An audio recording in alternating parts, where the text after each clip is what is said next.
as a performer, and I know you started performing when you were 30, or however you were.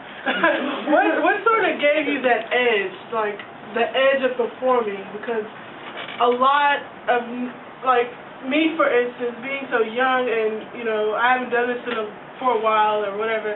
What gave you that edge to really perform and project and hand things, motion? It's a really good question. This is a particular question for you, but it's also, I think, a good question as a performer or a TED speaker. You're looking for the edge. I mean, that's your word, edge, and that's exactly what you're looking for. Because you know what? There are a lot of talented people out there. There's a lot, and they're really fun to watch. But you personally are looking for that edge. I'm talking to everybody, right? You get up in front of people, you want that edge. I have a couple tips that always seem to work. One, you will never go wrong with making more eye contact. You'll never go wrong with this. This is like telling a weightlifter he should work out his abs, right? They can't get too overdeveloped, as opposed to some other parts of the body.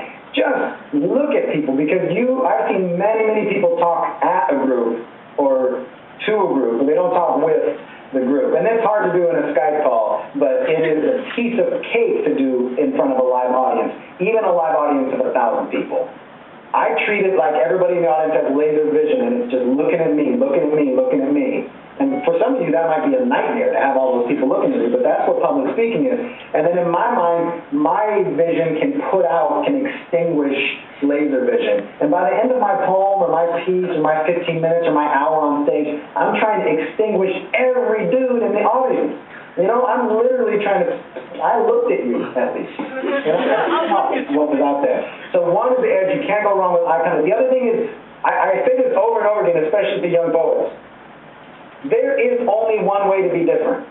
There is only one way to be different, and that is to be different. The rest is just bullshit.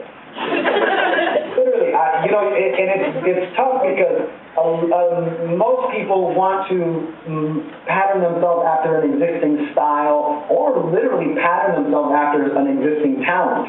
And that is well and good, and I think, frankly, at your age, and I'm speaking to all of you, you probably should do that. It's great to read people you admire. It's great to read people you don't admire, but they're big news for some other reason. Maybe you can't even figure it out. And copying is also pretty fantastic. But at a certain point, and it probably happens when you graduate high school or turn 18, you need to find your own voice. And what that means for you is you need to find your own edge.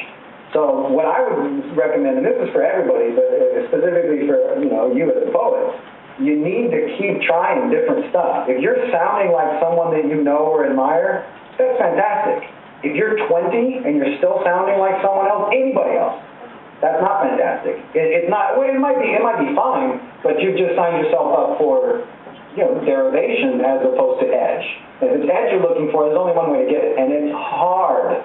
You gotta have guts to get edge, and it's a constant search. And I find that it requires one of two things. It either requires real, just natural talent.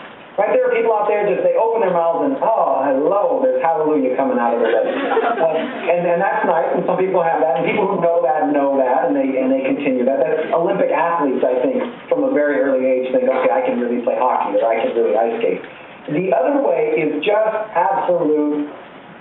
scrupulous preparation, where you care more than the next person. And so you do that. And the other thing that does help, a competitive edge, it is nice to look at someone and say, okay, who's the best at this in Dallas or at my school? And you don't have to be an a-hole about it, but it's literally like, who is the best? Who's the best guy? You want to make more money? Okay, who makes the most money now? You want to be the most poignant? You want to be the butterfly expert? Who's the butterfly expert now? And it's like, okay, what can I do to be more of a butterfly expert? There you go. Any more questions?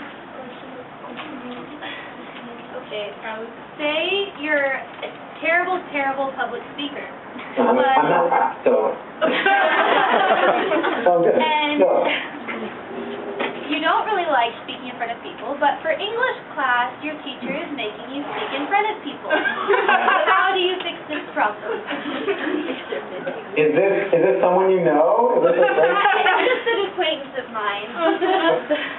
What's your name? Alex. Alex, please stand up. Okay. And so, look, here's the story, Alex. You just got yourself into a situation, and now look at your body language already, okay? Your body language is telling us, I'm hesitant, I really mean this about really not liking it. So, here's the deal. It's something you have to do. You want to be best at it as possible, all right? So, automatically, look around the room right now. They don't look that scared. Okay, here's what you do. We're going to have a little spoken word exercise. You're going to hate this. I'm going to get on my iPhone and I'm going to time you. I'm going to ask you a question and you're going to answer it, and you need to finish after 10 seconds but before 20, okay? You understand? Your answer needs to be in between 10 and 20 seconds. If you go under 10 or over 20, I'm going to make you start again.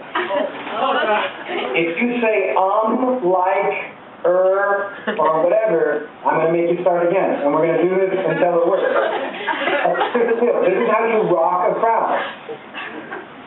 You look around, you speak clearly, so you're not going to be looking at the screen, you're going to be looking at your fellow students, and this is a piece of cake. They're not that scary. Some of the people in the front row are kind of scary, yeah. Let's just try it. And this is horrible. Now, look at what's going on in you right now. You don't like this. Anybody else standing up would not like this. So the idea is it's going to happen to you time and time and time again in your life. Speaking well will help you get a job. It will help you get dates. It will help you. I'm not joking. It's a totally important, valuable skill. Let's just try it and let's have fun, okay? Seriously, but it's an exercise. I want you to finish the sentence, I believe. And they can do this. I'm going to do it for you right now, right? I'm going to start it. And I'm in 2 minutes.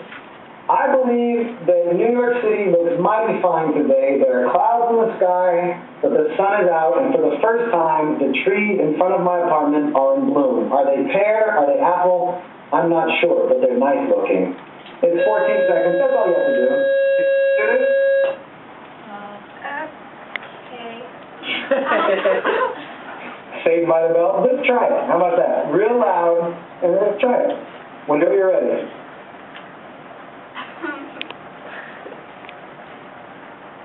I believe that this really shouldn't be so hard.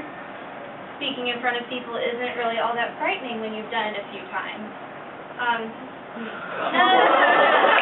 Oh, you made it to 8 seconds before the and you're off on a really good start. Let's try it again. Let's keep to the same topic. And more looking around the room, and more presence, more presence. You are obsessed. Look, you want to know what? Right now you feel like everybody's looking at you, including me. You want to know why? Because they are. Everybody's looking at you. Let's try it again. Good body posture. Let's look around. These are all your colleagues. There's nobody scary in the room except possibly Mr. Long, but, you know. Okay, well, seriously, let's try it again. I believe that speaking in front of people shouldn't be that scary. If you've done it a few times, then you should be able to speak out and make eye contact and not stand like I am. If you